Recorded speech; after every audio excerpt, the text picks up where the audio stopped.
Hello everybody, my name is Corey and this is going to be a video game review. I'm going to be looking at The Last of Us 2. So one of the things that you need to understand going into it is that this is going to be my full spoiler review. I'm talking about the story of the game. I'm getting into the nitty gritty, the real details. So if you haven't played the game, go play the game, come back, check this video out, see if you have the same complaints as I do, because I'm going to be doing some complaining. So let me start off by saying that I absolutely love the gameplay of this game. I love to craft things. I love to scavenge for things. I really enjoyed all the combat, whether it was stealth and slitting throats,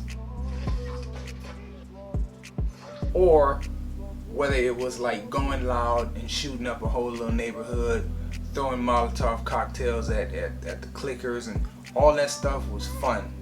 Loved it, start to finish. Loved it. In relation to gameplay, I would say that this game is 100% on par with the first one. As far as gameplay is concerned, I didn't have any real problems. It is an equal to the first. But the problems come in when we talk about the story, and that is the problem with the game. I've heard people talk about toxic masculinity, and I've heard toxic fandom when people talk about this game. I've seen people try to make comparisons with this and Star Wars The Last Jedi, or Star Wars The Rise of Skywalker. You have people trying to equate a female lead in those movies as well as female main characters in these movies. I'm here to tell you today that those two things are not the same at all. So first, let's address toxic masculinity. We've seen people talk about, oh, you hate these Star Wars movies because they're focused on a main female character. Well, in this case with The Last of Us, I can just dispel that rumor. I can dispel that myth, mainly because we love Ellie. If you're a fan of the first game, there are two people that you came out of that game loving, and it was Joel and it was Ellie. You like that character. You want to see that character succeed. You like playing as that character. I know personally, when I played the first game, I enjoyed playing as Joel.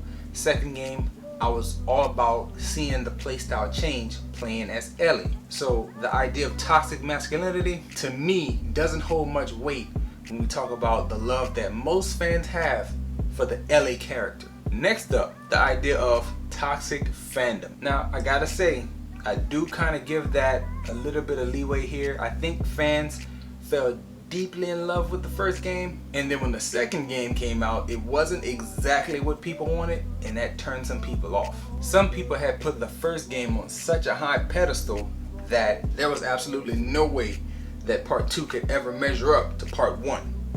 That might be a case of what we're experiencing here, but I have better reasons as to why that may not be the case either. I think the main problem with this game is the same problem that most fans have across the board.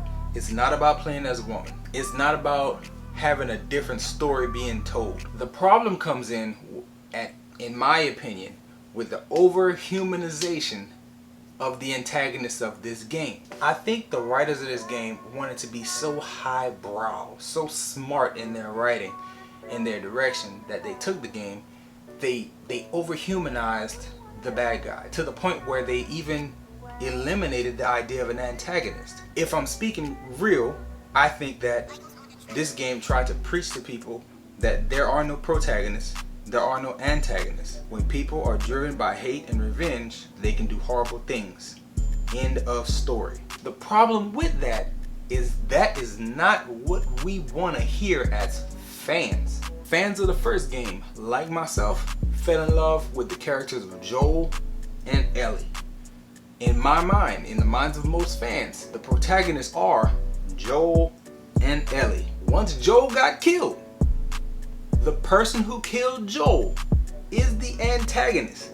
There's nothing else that needs to be discussed there. Abby, antagonist. She killed Joel. The problem with the game is that during the story, you are forced to play what felt like 10 more hours of the game as Abby, and you're given all this backstory that's supposed to humanize the character, and to be frank, we don't care, bruh. Like, we don't care. We don't care about Abby and why she did what she did. If you wanted to humanize her and make her a good antagonist, giving us the first cutscene where her father was killed by Joel, that's good enough. We understand what drove her. But everything else that followed, bro, we don't care. We don't care. She's the bad guy. She deserves to die. Now, maybe that's not what the direction of the game wanted, the point they wanted to get across. Maybe so. And I respect their artistic vision. But as a fan, I'm looking at this and I'm like, are we still doing this? Are we still doing this? I still have to play as Abby. Still. I don't care about none of this. And when I say I don't care, here's some examples. Oh, look, Abby and Owen, oh, they love each other. Oh, it's been going on so long. Dog, we don't care. We don't care. Oh, look, Abby and Manny, they're really close friends. Oh, they like each other. Oh, they hanging out, they having fun. Oh no, Manny's dead. Oh no. We don't care. We don't care. Manny spit on Joel, so Manny deserves to die. I don't care about Abby and Manny and their friendship. Kill them all. They killed Joel. Kill them all. Oh, look, Abby has a little trans friend, and like they're good friends and they buddy, and look, she cares about all people regardless of other stuff. She can't be that bad. Fam, I don't care who Abby likes. I don't care about this trans person. I don't care about their mama on this island. Like, I don't care about none of that. I want Abby to die, and I want her to die gruesomely because she killed Joel. That's it. Like, it's crazy because the game was great and it was long and it made you feel like you got your money's worth as far as gameplay hours. But at the same time, it's kind of like if it was up to the fans to make the game would have ended when Ellie finished day 3 and she returned to the theater. Like, the game would have been over right there. If fans would have wrote the game, Ellie would have came up from behind the counter and lit Abby up, and that would have been the end of the game. We're gonna get Tommy back to Jackson. We're gonna take Jesse's body back. Me and Dina gonna go have this baby and live on this farm, and that's gonna be it. End of the game. There was no part of this game that wanted to see an ending with Abby still alive. I knew within the first 20 minutes of the game, I was like, oh, I really want her to die. I don't care how this thing ends or where it takes me, as long as it ends with this woman dying. When I didn't get that, I felt like, man, I get what y'all was trying to do, but I ain't want that. I wanted Abby to die off top. I don't know. If I had to give the game a score, I would have to say like a 7.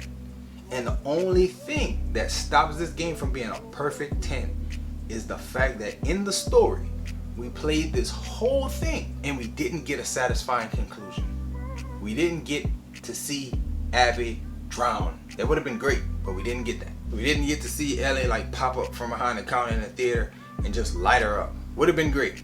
Didn't get to see that. Even if Ellie had went to the farm and then left the farm only to find Abby like tied up to that pole, almost being crucified. Could have just shot her right there on the pole. Go home. Done. Game. We good. I would have been happy with that. I would have felt like it's kind of weird that you waited so long. You could have did it before, but it's fine. You did it. As long as she's finished with, I'm happy. And the whole conclusion that she reached by letting Abby make it at the end, like you was drowning her and you let her go. To me, it devalued the whole last part of Ellie's journey. Like, if you had any idea in your mind that you would let Abby live, why did you leave and risk your family situation? Why would you risk your family situation and not finish the job? I didn't care for that either. Love the game, love the gameplay. I will play it again to try to get trophies and find little artifacts and coins and cards and stuff. That's fun. I will play it again. But man, it's kind of sad to know that no matter what's the outcome of this game, I can't get that satisfying conclusion that I wanted as a fan, which is to see Abby bite the dust, get shot in the face, drowned, burned alive, whatever you feel like doing, eaten by something. It would have all been good for me as long as she would have died because of what she did to Joel. The writers tried to send a message, and there you go. You sent your message, I guess. Anyway, that's the entirety of the review. If you're still here at this point and you like the video, please leave a like, subscribe to the channel. If you're watching on YouTube, click a button, watch another video, whether it be a cologne review, a movie review, or an episode of Top 3. And also, if you're watching on Facebook, please follow this page. Enjoy yourself and guard your heart. And we'll see you soon.